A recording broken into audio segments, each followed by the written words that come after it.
Look, listen, be still. Can you see them? There are Indian ancients at work here, red men and women painted purposefully and dancing among the trees. Medicine people who sign ceremoniously to the Great Spirit who sustains them. Surely you can hear them.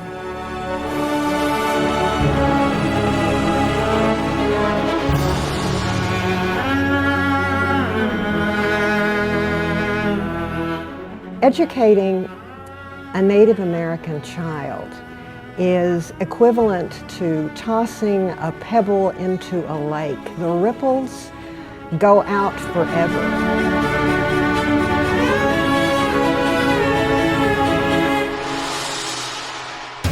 Bacone was begun in Tahlequah, Indian Territory, in 1880 and existed there until Alma Bacone and the initial students outgrew the facilities that were made available in Tahlequah and received 160 acres of land in the Creek Nation. I have learned so much here at Bacone, and I have learned how to embrace my identity as a Choctaw Native American.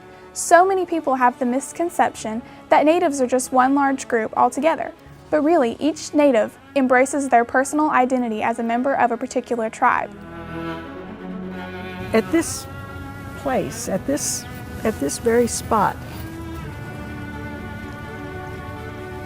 3 men knelt, and I have no doubt that they knelt on the ground and prayed and dedicated this hilltop to the cause of Christian education for Indian youth.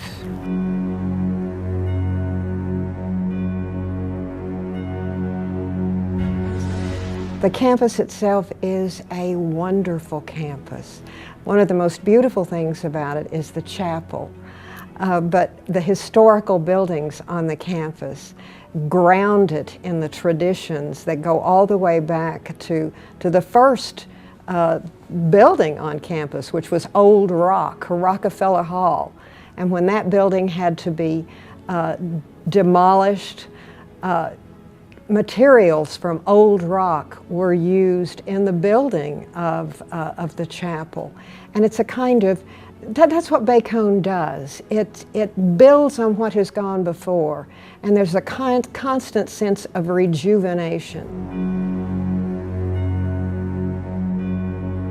A great mixture of peoples, a multitude of nations, singing songs, ancient and broken, but beautiful speaking languages, almost forgotten yet forever lovely, shouting prayers incomprehensible to most but invaluable to all.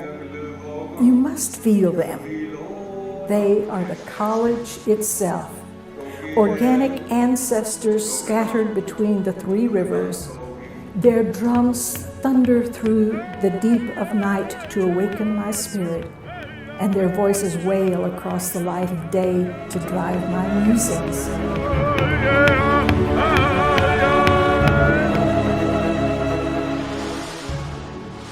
And at Aloha Lodge was the dream of Mary Stone McClendon, whose name in Chickasaw, Ataloa, meant little song. The lodge was built using labor provided by students and faculty, and is today a repository of truly priceless Native American artifacts.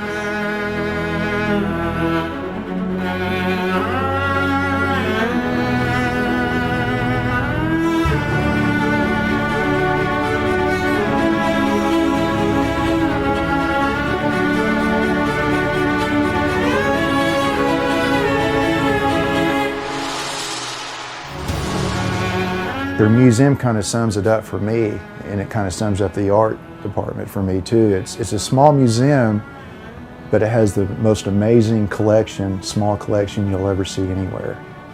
And it's right there And if you know what it is, you'll realize, you realize how special it is. And that's the way I've always looked at the art and the history of it.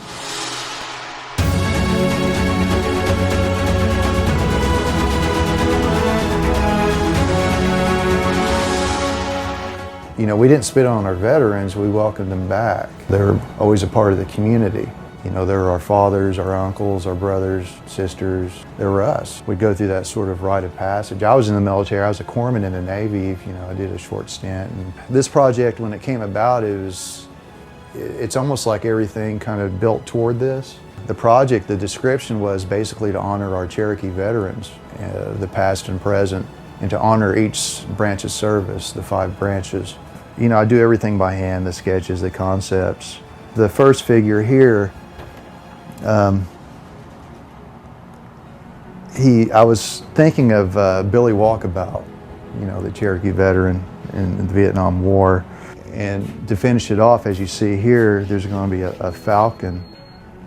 And to me, it's symbolic, it's almost angelic. Plus, maybe it signifies the spirits of the people that didn't make it through. They've served, they sacrificed, and only they know the struggles that they've gone through. The enthusiasm of the students, the dedication of the faculty. I have given numerous programs about Bacone, and my standard line is, they do so much for so many with so little. And it's exciting to see the students who are here now and knowing of those that will come